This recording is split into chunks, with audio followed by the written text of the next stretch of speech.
Vayan a leer lo que está en la pantalla. Dilo fuerte conmigo.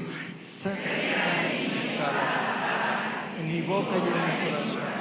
Esta es la palabra de fe que he confesado con mi boca que Jesús es el Señor y creo en mi corazón que Dios me levantó de los muertos. Amén.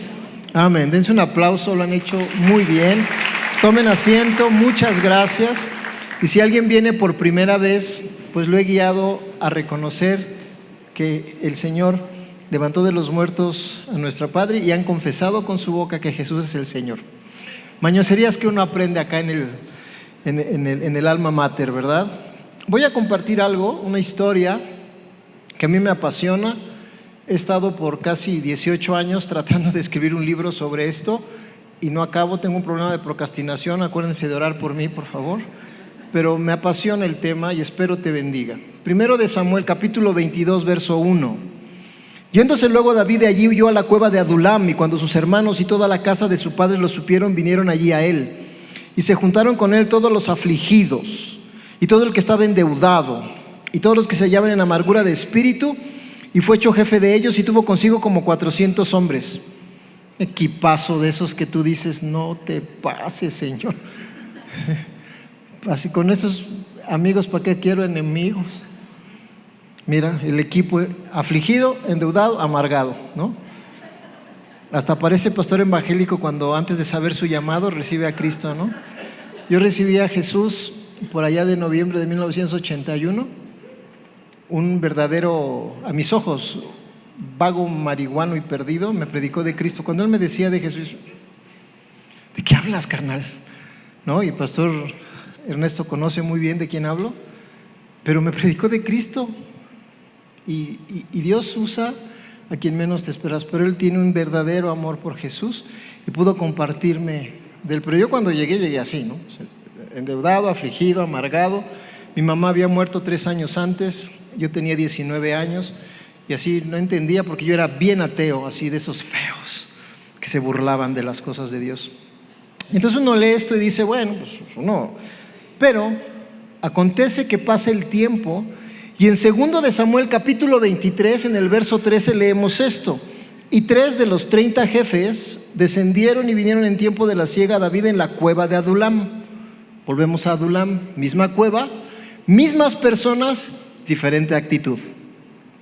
Y el campamento de los filisteos estaba en el valle de Refaim. David entonces estaba en el lugar fuerte y había en Belén una guarnición de los filisteos. Y David dijo con vehemencia: «Oh, ¿quién me diera a beber del agua del pozo de Belén que está junto a la puerta?» Es mi voz de tenor del rey. El rey David era el dulce cantor de Israel, o sea, pues es la voz de David. Entonces los 3 valientes irrumpieron por el campamento de los filisteos y sacaron agua del pozo de Belén que estaba junto a la puerta y tomaron y trajeron a David. Mas él no la quiso beber, sino que la derramó para Jehová, diciendo: «Lejos sea de mí, oh Jehová, que yo haga esto. ¿He de beber yo la sangre de los varones que fueron con peligro de su vida?» Y no quiso beberla. Los 3 valientes hicieron esto. A ver, ¿qué pasó? ¿Dónde está el afligido, el endeudado y el amargado? Están aquí convertidos en valientes. ¿Qué pasó? Los que no nos preparamos para pastorear una iglesia, que nos llamó el Señor y uno dice, ¿le entro? No le entro. ¿Le entro? No le entro, ¿no? Que uno duda, porque cuando nos hicieron el llamado a nuestros pastores, mi esposa, con esa honestidad que la caracteriza, preguntó: ¿no hay alguien mejor que nosotros para que vaya? Porque es cierto, nosotros no nos sentíamos calificados. Nosotros atendíamos niños hermosos, niños inteligentes, brillantes, algunos muy difíciles. No estoy hablando de Samuel, pero él era uno de ellos. Pero Dios ha hecho una obra preciosa con hombres como él, al cual hoy admiro profundamente y doy gracias a Dios porque sus padres supieron guiar toda esa energía y toda esa inquietud en hacer un hombre de bien como lo es hoy. Lo mismo que Joana, ¿verdad? Joana, tú siempre ternurita, a veces no, pero... Y eso era lo que Dios nos había, y nosotros estábamos conformes con eso, era nuestra función. Y nos envían y ahí vamos así, ¿no? Y encontrarnos con un montonal de afligidos, endeudados, amargados. Pero hoy, muchos de esos también están dispuestos a ir a cualquier lado a traernos un vaso de agua. Y doy gloria a Dios por ellos. Y así. Entonces, cuando uno no está preparado académicamente para el ministerio, pues uno le busca y el Señor lo va ayudando. Entonces yo he decidido compartir casi siempre, compartiendo tópicos del Antiguo Testamento que me ayudan a ligar cosas del Nuevo Testamento para que haya un sentido. Yo no creo en esas iglesias que solo predican Nuevo Testamento.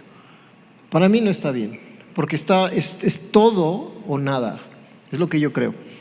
Y entonces yo pensaba, híjole, ¿qué es? ¿Por qué este cambio? Y entonces yo leí en Apocalipsis 1, verso 6. Tú sabes lo que es ese maravilloso quinto evangelio, las buenas nuevas de la palabra en Apocalipsis 1.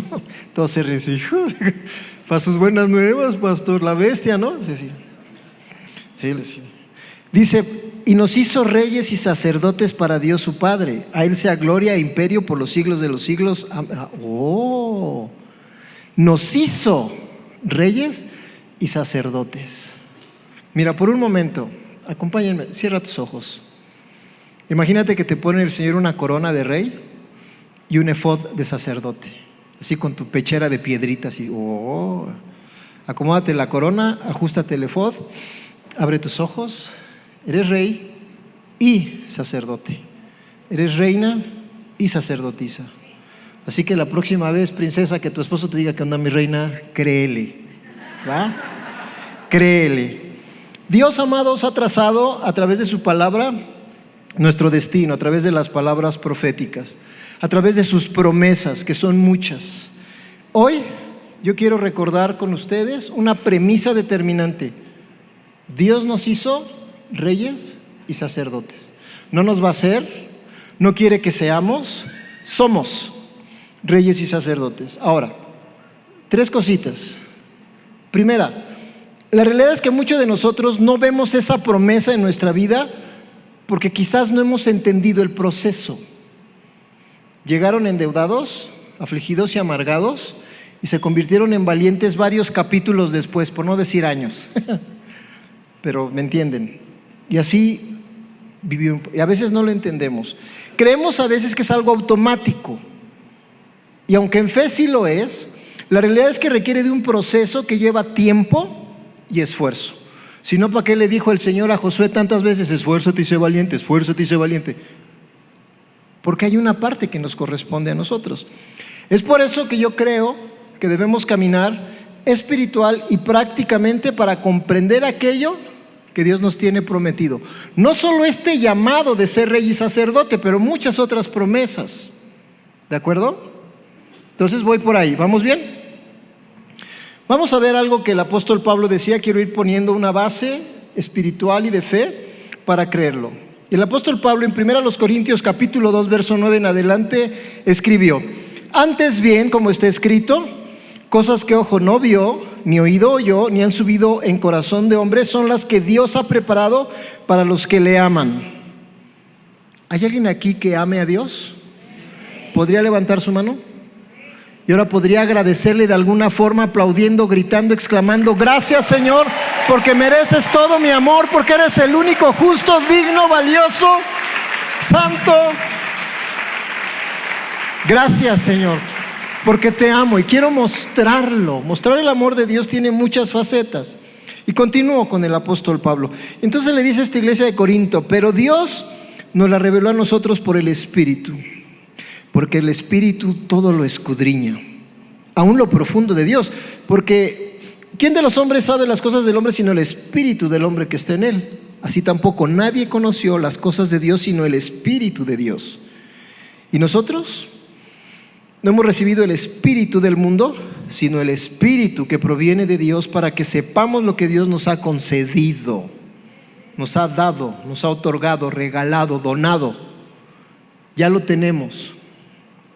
Verso 13, lo cual también hablamos, no con palabras enseñadas por sabiduría humana, sino con las que enseña el Espíritu, acomodando lo espiritual a lo espiritual. Lo que te voy a compartir es una dinámica espiritual, pero tiene una culminación en una parte práctica. Así confío.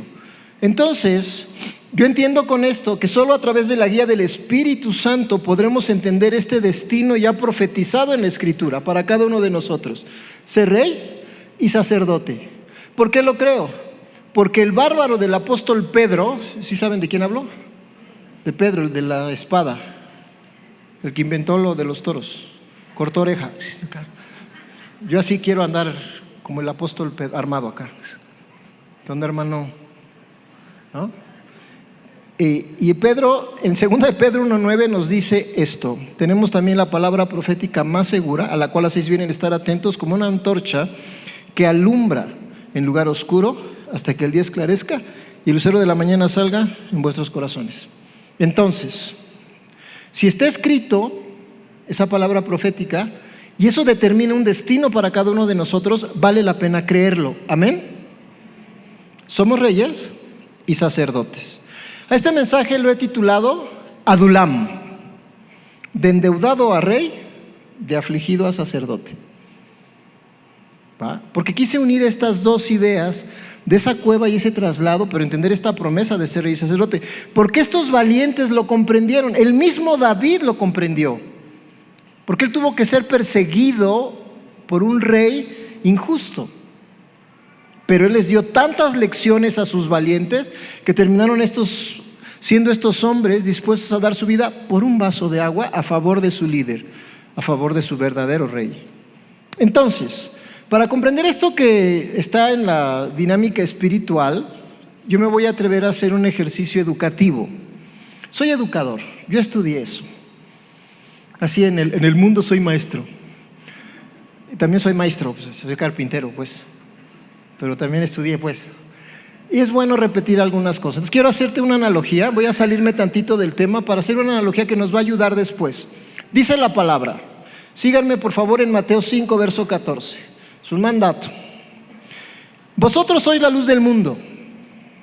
Una ciudad asentada sobre un monte, no se puede esconder. Ni se enciende una luz y se pone debajo de un almud, sino sobre el candelero y alumbra a todos los que están en casa. Así alumbre vuestra luz delante de los hombres, para que vean vuestras buenas obras y glorifiquen a vuestro Padre que está en los cielos. Tantito acá conmigo. Nuestro Padre que está en los cielos va a ser glorificado cuando nosotros hacemos buenas obras que los hombres ven, que necesitan verlo, porque esa va a ser la luz que va a iluminar. Entonces, para poder encontrar esto, los que no estudiamos teología, tenemos que pedirle a Dios entendimiento. Algunos muy espirituales dicen revelación. Yo me conformo con que el Señor me ilumine y me haga entender lo que quiero, que necesito, y cuando tengo que compartirlo, lo comparta con entendimiento. Entonces, aquí creo que debemos comprender lo que es la luz simbólicamente, pero hay que entender también la parte práctica y real. La luz alumbra e ilumina. ¿Están ahí conmigo? Tú prende tu lámpara del celular y alumbra, pero de eso que se te cayó una moneda de 20 pesos, de esas de las nuevas grandotas, abajo de la cama, y te asomas y pues está oscuro, pero prendes tu de esa y alumbra. Pero cuando la diriges debajo de la cama, ilumina y puedes ver dónde está y rescatar tu moneda. Alumbrar es lo que la luz hace, es su naturaleza. Iluminar es lo que la luz debe hacer cuando está en el lugar correcto. Salmo 119, verso 105 dice: luz es a mis pies tu palabra y lumbrera mi camino. Ilumina, pero alumbra. Lumbrera es antorcha. ¿Sí? De eso que tú te metes en una cueva y pues vas con una antorchita, ¿no? Y no la pones acá atrás, la pones acá adelante para ver dónde está el sendero, para ver dónde caminas. Igual funciona para nosotros el entender que somos luz y tenemos que alumbrar. Y esto es cuando tú llegues, la atmósfera cambie a donde llegues, pero también es la oportunidad de que ilumines quizás a una persona que está a tu lado y le puedas iluminar con la verdad de la palabra.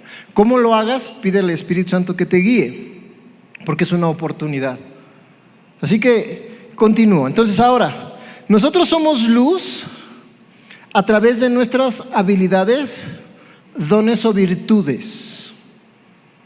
Dios nos ha regalado a cada uno de nosotros. No hay una sola persona aquí, ni una sola, que no tenga una virtud, un don o una habilidad. Es imposible. A todos Dios nos ha dado dones muy particulares. Gloria a Dios por los que ya han descubierto sus dones espirituales. Y si no, pídele a Dios que te los revele, porque los tienes. Para mí no me queda duda. Entonces, si tenemos esos dones, y para nosotros es natural hacer ciertas cosas, para algunos es natural resolver problemas matemáticos. ¿Están conmigo? Para otros es natural construir cosas. Para otros es natural guisar bien rico. Yo doy gloria a Dios acá por los que cocinan, ¿no? Y los muffins esos de nuez con manzana. Dios bendice a Judith en el nombre de Jesús. En fin, virtudes, dones, ¿verdad? Y uno descubre las suyas. Una de mis habilidades, doy gracias a Dios, es eso de tomar las historias y contarlas y poder hacerlo quizás divertido, pero con la idea de que quede en la mente de la gente aquello que es importante recordar. Y gloria a Dios por ello. Ahora, la cuestión es esta. Son dos preguntas que te quiero hacer a ti, hermano, hermana, que me escuchas. ¿Esas virtudes y dones las usas para ejercer influencia a favor del reino de Dios? ¿Sí o no? Miénteme, por lo menos. Sí, ajá. Yo voy a hacer. La mentira es pecado. No, mira, piensa. Ahora, si no lo estás haciendo, empieza a pedirle a Dios, bueno, ¿cómo puedo hacer que esos dones que tengo los puedo poner a la obra tuya, Señor? ¿Cómo? ¿No? ¿Cómo? Y la segunda pregunta es, ¿eso mismo que hacemos, lo hacemos para establecer el cielo aquí en la tierra? ¿O no? Porque hay virtudes que nos van a ayudar a decir, ¿y cómo, pastor? Si yo nomás sé trabajar, si yo nomás soy carpintero. Hermano, es una bendición. Jesús era carpintero. Yo soy carpintero. Ese es mi oficio. No lo digo en broma, es serio. Y me encanta. ¿Y eso cómo lo pongo para el reino? Ahí tú ahora que vayas a Cancún vas a ver las cosas que hemos podido hacer con nuestras manos porque es necesario. Y eso no me aparta del ministerio, ni me hace más ni menos espiritual, pero me ayuda a fortalecer parte de lo que es el reino de Dios aquí en la tierra, porque damos testimonio. Y no solo eso, de pronto vamos a la casa de algún hermano o hermana en necesidad, que necesita que le pongan una repisa, que le arreglen un mueble, y lo hacemos. ¿Por qué? Porque queremos que el reino de Dios, lo que hay en el cielo, se establezca en la tierra. Padre nuestro que estás en los cielos, santificado sea tu reino. Venga, Señor, hágase tu voluntad como en el cielo así en la tierra, ¿o no? Entonces, esa luz que eres, ¿la estás usando para eso o no?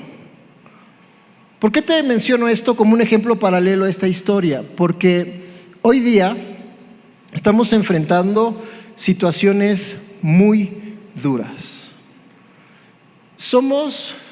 Voy a ponerme romántico, somos el último bastión. Tú vas a decir, esa palabra sí está bien rara, pastor. ¿Qué significa eso? Bueno, significa el remanente que se queda a luchar hasta lo último. ¿Ustedes han oído hablar de la historia de Masada?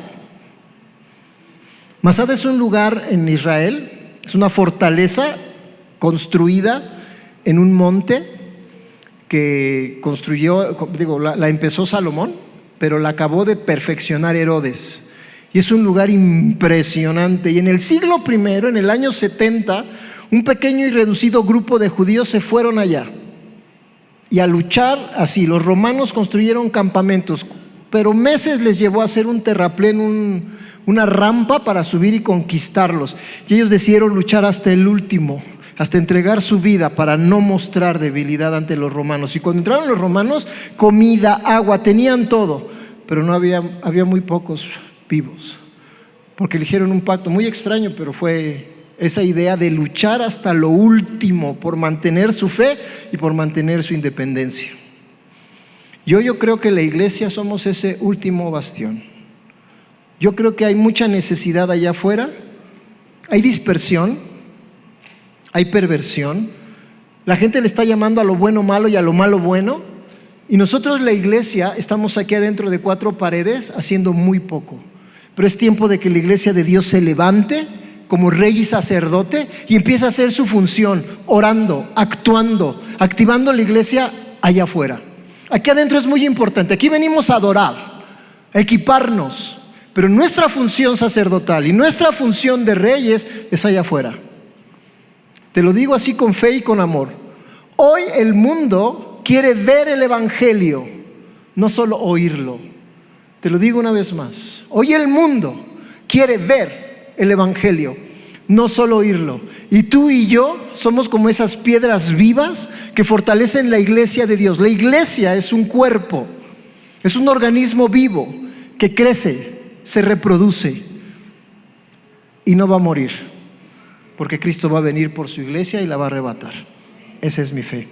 Entonces, retomando, que luego me emociono, pero estamos hablando de los valientes, del proceso de pasar de afligido a rey, de afligido a sacerdote y de endeudado a rey. Y entendemos que ya somos reyes y sacerdotes. Entonces, ¿qué pasó? ¿Qué pasó con esos hombres que llegaron con aflicciones, con deudas y con amargura? Juntarse con David, con un hombre con un llamado, con un liderazgo y con un testimonio tan fuerte, los ayudó a transformarse. Porque pasaron muchas aventuras entre 1 de Samuel 22 y 2 de Samuel 23, impresionantes. Historias como la de perdonarle la vida al rey en 2 ocasiones, y que sus hombres lo vieron diciendo: mi rey, pues ahí está ya, ¿no? O sea, le damos, como decimos acá, le damos cranky y se acabó. Es el ungido de Jehová. Qué lección de integridad. O la historia de Nabal y Abigail. ¿Sí se acuerdan de esa historia? ¿Sí? Yo tengo un mensaje para matrimonios que se llama así: quitándolo Nabal, exaltándolo David. Porque ese Nabal era un naco. O sea, perdón, hermanos. Era rudo, grosero, mala onda. Y David, bien buena onda. Yo lo hemos protegido a ir, chicos, a su equipo de jóvenes. ¿Qué es lo que hacemos los pastores hoy? Animamos a nuestros jóvenes: dale, ve a predicar, haz la obra, métele acá. Tú predica, tú puedes, ¿no? Y gloria a Dios por esos jóvenes que están aceptando el llamado. Y David, órale, vayan con Nabal y le dicen: aquí estamos, mira, venimos de parte de David, que te hemos protegido tus ganados. Y llegan estos con Nabal y dice: ¿qué? ¿Quién es ese hijo de Isaí? ¿Cómo sabía que era hijo de Isaí? Aparte mentiroso, hipócrita, borracho. Y ahí van con la cola entre las patas los jóvenes. ¿Y qué pasó? Dijo: no, dijo el Señor que no les iba a dar. ¿Que no qué? A las armas. Y todos los 400 que te acuerdas que eran afligidos, endeudados y amargados, ahora son valientes, ahora se trepan a los caballos y ahí van. ¿Pero qué hizo Abigail? Señor, aquí esta humilde ofrenda, ¿no? No sé cuántas tortas de pasas y cuánta comida. Y yo creo que le llevó guaraches, seguro, de asada. Tortas de milanesa, así como debe ser. Sí, machín, ¿no? Acá. Yo digo, son unos machetes de esos que... Y llegó Señor aquí con humildad. Dijo: oye, el David, órale. Dios tomó justicia de Nabal. Se murió del susto de saber de que ya le venía David a ponerle a cuentas. ¿Qué hace David? Toma a la mujer por sus virtudes y la suma a un proyecto. Y sus valientes nomás observando. Y luego viene otra oportunidad cuando les quitan todo. Y David, ¿qué es lo que siempre hacía? Iba y consultaba con Dios: Señor, ¿qué hago? Y los valientes observando. ¿Los seguiré? Sí, ve. Sí, rescátalos. Y va y los rescata con un grupito de cuates. Y la virtud de decir: oye, pero el botín, estos quedaron acá cansados en el bagaje, y para todos parejo. La justicia de David. Y así, amados, nosotros cuando aceptamos a Cristo, venimos así. Bueno, ese es mi caso. A lo mejor tú no, tú naciste en cuna cristiana, con unos padres preciosos, ejemplares, nunca se peleaban, y tú fuiste creciendo en el evangelio, y no, maravilloso, y gloria a Dios si es tu caso. Pero si no, tú entiendes bien de lo que te estoy hablando, porque yo llegué al evangelio así, huérfano, porque había muerto mi mamá. Yo era un hijo abandonado en el sentido de que mi papá estaba presente pero ausente, alcohólico. Todo apuntaba para mal. Solo que Dios me fue guardando y un buen día se me presenta a través de la persona menos esperada. Acepto su llamado, empiezo a caminar con Él y empiezo a ajustar mi vida. Y las aflicciones que vivía, el enojo contra Dios mismo por la muerte de mi madre tan joven, ella murió cuando tenía 37, yo tenía 16, y fue un golpe bien duro. Pero sané eso, gracias a Dios, gracias a Él. Y luego yo seguí, ahora tenía problemas de deudas, aún a mi corta edad, y las fui sanando, aprendí los principios de ahorrar, y yo tenía mis ahorros, supe administrar eso, pero la amargura tardó mucho tiempo en ser restaurada, porque yo tenía odio sobre muchas personas. Los que me menospreciaran por mi color de piel, por mi aspecto, por mi olor, porque yo apestaba, hermanos. Ríanse sin pena. Sí, de veras. Me decían el pescado. Ahora, no apestaba porque fuera sucio, que sí lo era, pero es que yo trabajaba de niño como pescadero. Teníamos puesto de pescados en la colonia Roma y mi abuelita era la que me llevaba a trabajar y eso. Yo apestaba, y tenía esa amargura en mi corazón, ¿no? Y en fin, pero eso se fue sanando. Y Dios nos lleva en ese proceso. ¿Qué pasó con esos valientes? Vivieron ese proceso.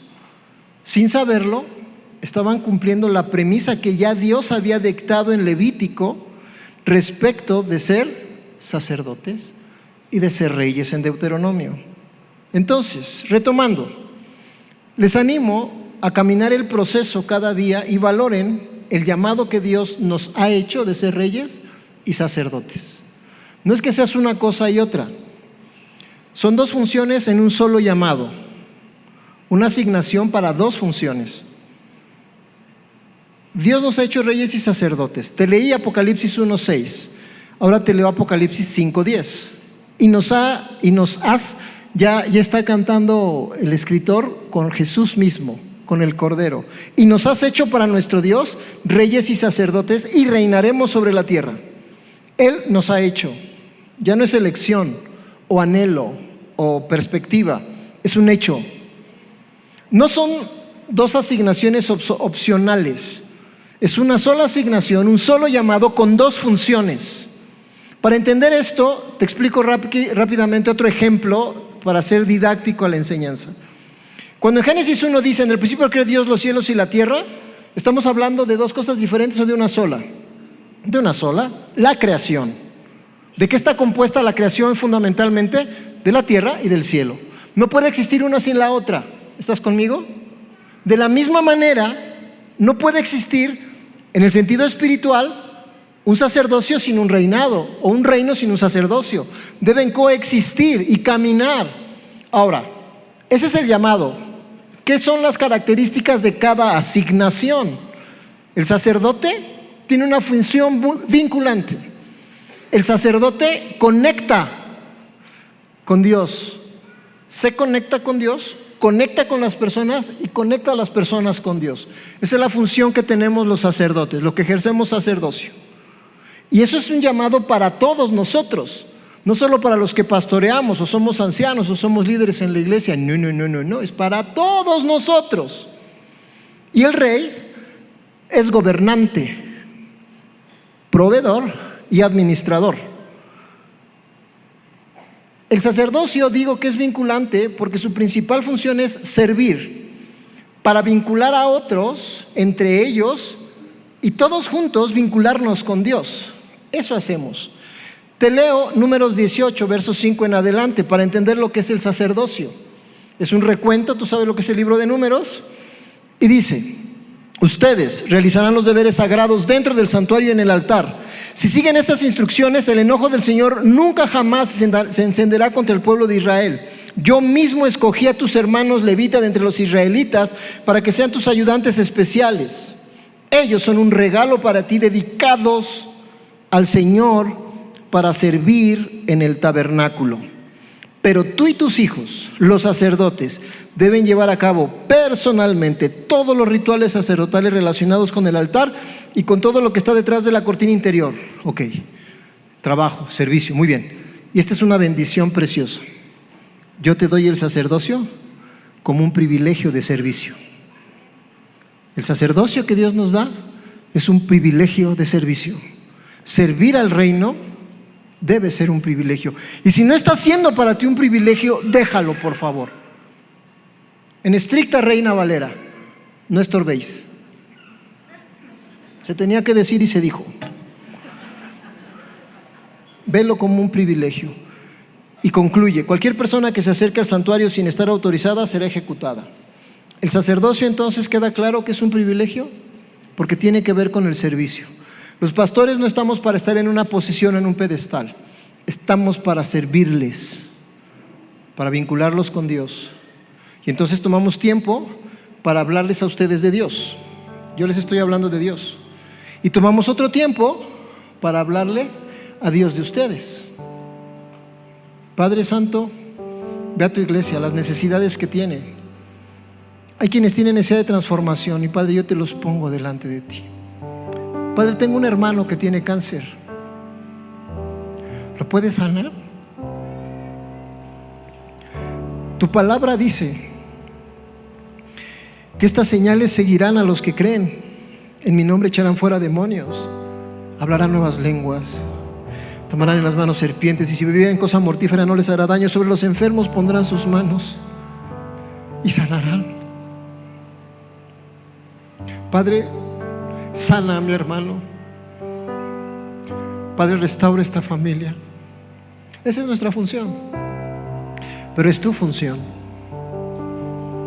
Tienes la responsabilidad de interceder por los que están cerca de ti. Mientras el sacerdote hace eso, el rey que gobierna debe generar las estrategias de recaudación, las estrategias de administración de los bienes que hay para el bien común. Esto sí es un rey que está ajustado al diseño de Dios. En Deuteronomio 17 está el reglamento para reyes. Estás por entrar en la tierra que el Señor tu Dios te da.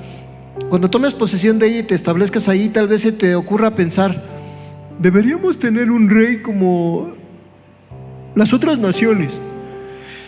Ay, Señor. Verso 15: si tal cosa sucediera, asegúrate de designar como rey al hombre que el Señor tu Dios elija. Primer lugar. Segundo lugar, tendrás que nombrar un hermano israelita. Digo, alguien que nos entienda, alguien de la cultura, ¿verdad?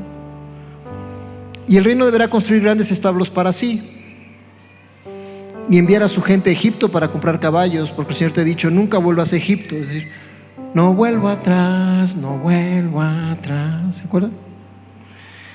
Cuando se siente en el trono a reinar, tampoco deberá acumular para sí. 17. El rey no deberá tomar muchas esposas para sí, porque ellas apartarán su corazón del Señor. Tampoco deberá acumular para sí grandes cantidades de oro y plata. Cuando se siente en el trono a reinar, deberá producir una copia de este conjunto de instrucciones en un rollo, la palabra, en presencia de los sacerdotes levitas. Tendrá esa copia siempre consigo y la leerá todos los días de su vida. De esa manera aprenderá a temer al Señor su Dios. Que esa es la clave de un rey que va a hacer bien su función. Temor de Dios, que es reverencia, que es respeto. No es miedo, es entendimiento de su omnipresencia.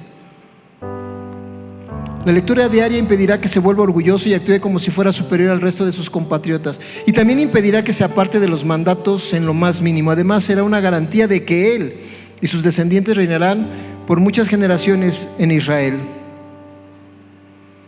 ¿Cómo ejerzo un reinado justo si soy rey y sacerdote? No es que seas o uno u otro.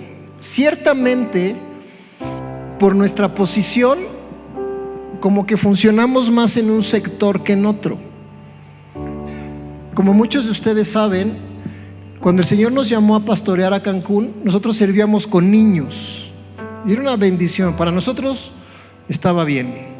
De hecho, al año de pastorear en Cancún, decía: Señor, mis niños, tantos salvajes, ni puedo.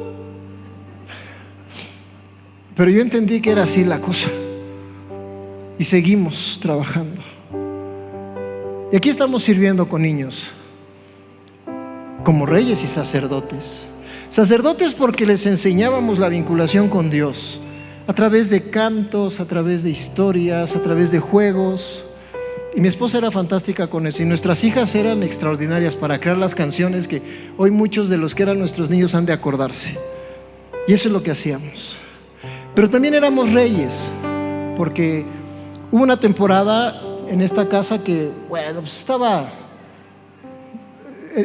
hace 20 y tantos años, el ministerio de niños era como un complemento y no era una función relevante como lo hoy es y debe ser, y lo es en esta casa y lo es con nosotros. Es fundamental el ministerio de niños. Nos los quieren quitar, el mundo quiere quitarnos y no va a poder. Pero entendíamos que era como el relleno, ¿no? Pero mi esposa, en esa sabiduría que Dios le dio, ella diseñó esta frase que hoy seguimos usando como una bandera en nuestra iglesia: con, sin y a pesar de. Y lo que consideramos, porque en ese tiempo nuestro pastor pues nos dejaba trabajar, pero a veces nos decía: vamos a hacer esto, y luego yo les doy, y no nos daba. Entonces en un momento mi esposa y yo decidimos: con dinero, sin dinero o a pesar del dinero, vamos a hacer la voluntad de Dios a favor de estos niños. Un sueño nos confirmó ese llamado. Incluso llegamos a pensar: con el pastor, sin el pastor o a pesar del pastor, vamos a cumplir lo que tenemos que hacer para el reino de Dios. Y entonces, como nos tocaban los lugares más exclusivos de los salones de fiesta que rentábamos, porque nos tocó el basurero una temporada, así donde tiraban la basura los del salón de fiestas, a las 6 de la mañana pasaba la basura, se la llevaban y dejaban ese lugar pues sin basura, pero sucio. Y pues a limpiar, llegar a barrer, acomodar las sillitas, lo que teníamos que usar, y ahí estuvimos. Luego nos subieron de categoría, rentaron una casa, pero lo mismo, teníamos que llegar a preparar la casa y los salones, y eso fue una temporada más o menos de paz. Luego rentaron otro salón de fiestas donde no había más que la cancha de frontenis sin techo, y tuvimos que mandar a hacer unas llantas con tubos para poner lonas. Y todo eso mi esposa y yo lo aportamos porque éramos reyes y entendíamos esa función de aportar. Y luego nos subimos de categoría, nos fuimos a un salón más, así más fupov, ¿me entiendes? Más nice. Y nos asignaron el bar. Y pues estaba bonito el lugar, pero eso olía, mano, a bar. Los que salieron de ese lugar me entenderán, los que no, y no tienen que ir. Pero olía, fue donde yo conocí el Lysol. Cuando vino la pandemia yo era experta en Lysol. Y era así, con, sin y a pesar de. Pero ejercimos el sacerdocio que Dios nos mandó y aportamos como reyes. Y ahora, lo comparto solo como testimonio, no, tranquilo, Dios me libre de querer exaltar algo en nosotros. Es solo porque quiero ejemplificar que a veces necesitamos entender esto. Efesios 2:10 dice: porque somos hechura suya, creados en Cristo Jesús para buenas obras, las cuales Dios preparó de antemano para que anduviésemos en ellas. Todo eso Dios lo preparó para equiparnos a mi esposa y a mí y seguir hasta hoy haciendo la función que Él nos ha dictado, de vincular a la gente, pero también de administrar y de gobernar. Eso es menester en esta temporada. Entonces, tú y yo tenemos esa asignación, un solo llamado con dos funciones. Tú y yo tenemos que vincular a la gente con Dios y tenemos que saber administrar lo que tenemos. Porque si tú llegaste a Cristo con alguna aflicción, amargura o deuda, en el proceso tienes que quitarte la aflicción, porque es la promesa de Jesús, que en el mundo tendremos aflicción, pero que confiemos porque Él ha vencido al mundo. Si tienes deudas, recuerdas que hay principios inquebrantables de la Escritura que nos ayudan a mantenernos sanos financieramente. Probadme ahora en esto, dice el Señor, si no os abriré las ventanas de los cielos hasta que sobreabunde. Malaquías 3. Es un principio que tú cumples. Y yo procuro enseñar este otro principio que está en el libro de Génesis, cuando José toma la autoridad de Egipto y le recomienda al faraón: búsquese un hombre sabio que administre los 7 años de bonanza, porque vendrán 7 años de escasez. Quinte el producto de la tierra, 20% de ahorro. Durante 7 años sostuvo, enriqueció y formó el propósito del rescate del pueblo de Israel, gracias a la sabiduría de un hombre que supo ser gobernante. Si te llegaste endeudado, tienes que estar buscando con fe cumplir los principios, ahorrar y administrar, y paga tus deudas y no pidas prestado. La promesa para los hijos es prestar y no pedir prestar. Principios. Pero quizás todavía hay amargura en tu corazón. Quizás no has perdonado a alguien. Muchos hemos vivido amargura porque alguien nos dañó. Pero hoy el Señor te quiere sanar a través del perdón. Porque si el Padre nuestro nos dice que se haga su voluntad en el cielo como en la tierra, también dice al final: y perdona nuestros pecados, como nosotros también perdonamos a los que nos ofenden. Y no nos dejes caer en tentación, mas líbranos del mal. Así les invito a ponerse de pie para poder cerrar este mensaje y cada uno reciba lo que necesita esta tarde.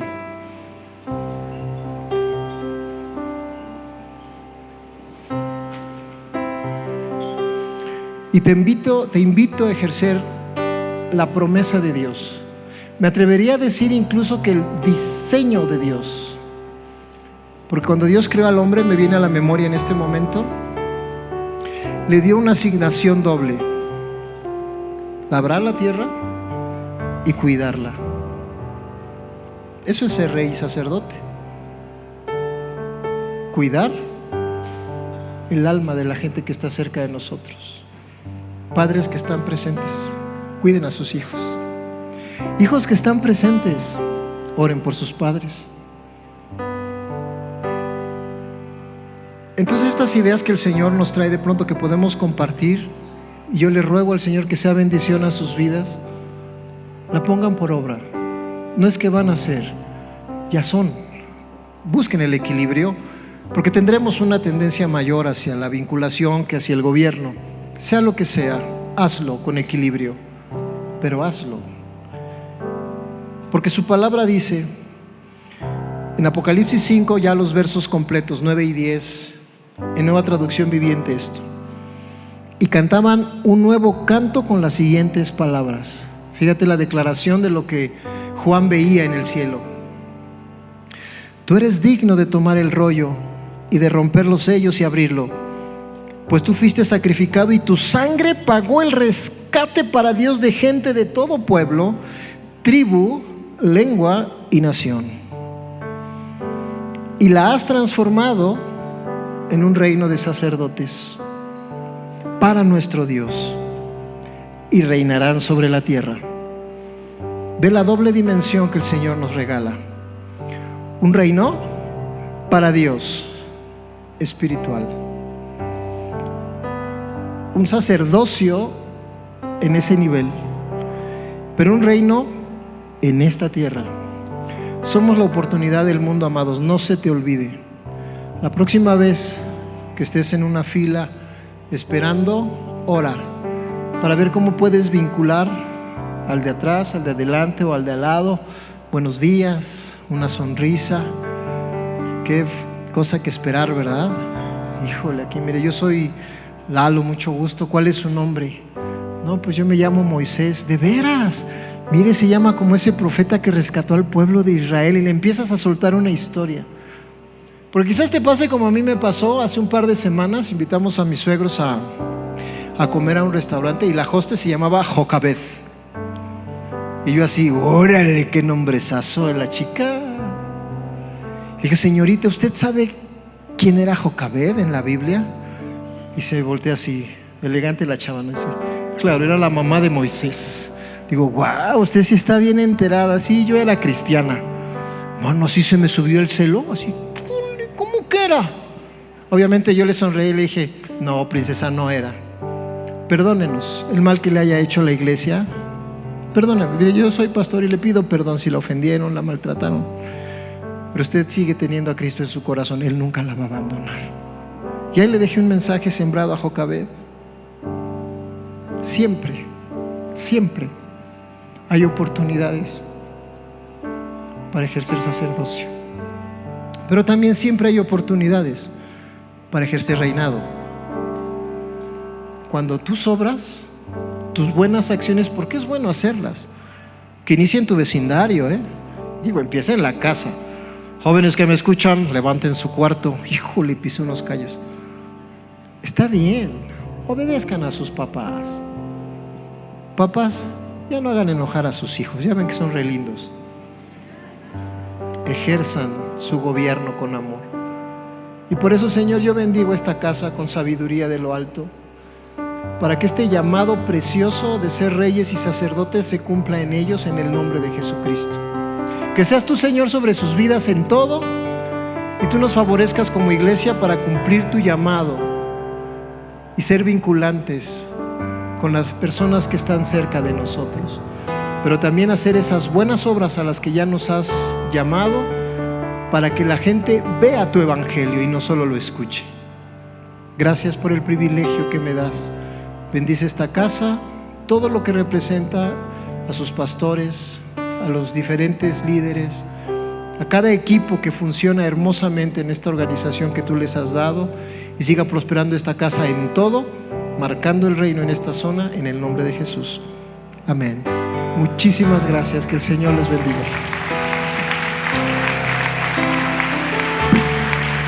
Cántale a Dios, iglesia. En mi vida has sido bueno. En